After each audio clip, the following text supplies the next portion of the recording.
enter this game at 0-2 in league play. So does North Dakota. You got to be able to get that first one on your home floor and start jumping into things here in the conference portion of the season as we are underway on this Thursday evening on campus at DU. The Fighting Hawks will take it to the basket to your left on your television screens in a nicely drawn up opening look for Eli King, who lays it in for Pioneers trotting out this starting five, including Kaba for the first time on the home floor as King connects from downtown for the first triple of the game. And it's an entirely different look for Denver, not just to have Kaba out there, but obviously with no DeAndre Craig, a very different looking team from the guard standpoint tonight too. Well, and being able to communicate through not having your captains, that one's taken away. There's Tracy Eaglestaff who throws it down. That's a tough break, being able to throw it up to him right at the rim. They're getting some good looks. But yeah, you talked to me a little bit about that game. You were on that one. That many free throws is wild. Wow. Near Panoam. Timeout.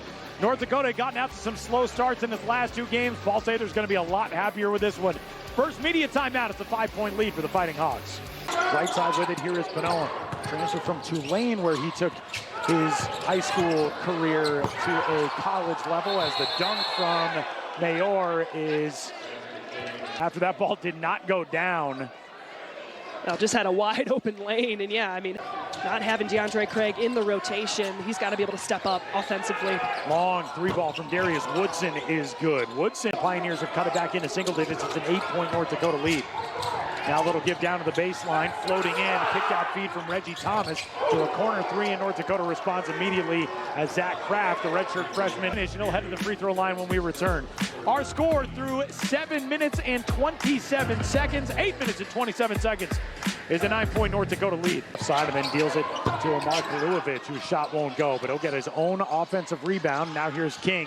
Head fake shot, Banyo, nice dump off feed to Kaluovic, who finishes. I mean, John Manning working on him defensively, and he feeds a straight drive there from a cutting near Panoam, and another easy layup for him. Right at the top of the key, trying to drive down the right side. A nice carry, Pioneers in there defensively working, but on the putback, somehow Natsvishvili is able to get that to roll in. Missed the first couple on those, but again, offensive rebounding, this is where this team really thrives. Center of the floor with it, Woodson. Hands it off to Eli King. Picked up by Josh Pickett, aware of the screen coming. Now whipped back to Woodson for three, and that one is good. That snaps the string of 11 straight. Possession two. That was a bounce pass that was supposed to go to Zach Kraft cutting, and Amir Panoam kind of got in front of it and took it away. And now the 10th turnover of the first half. That's another emphatic dunk for North Dakota.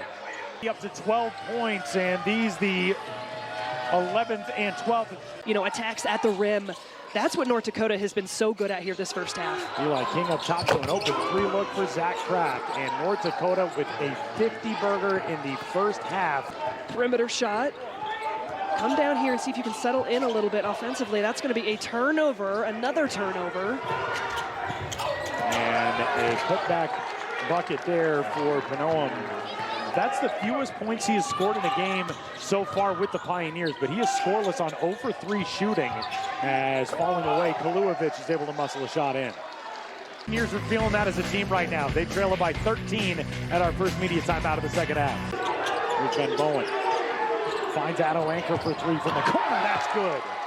Isaiah Adelanker went down off of the contact. Pioneers fans wanted a foul. 11.5 per game for him. On the right side with it, now a chance and a pass whipped across, and instead, Natsvishvili couldn't connect, and Denver off of the takeaway. Banyo three. Maybe that'll get Nick going.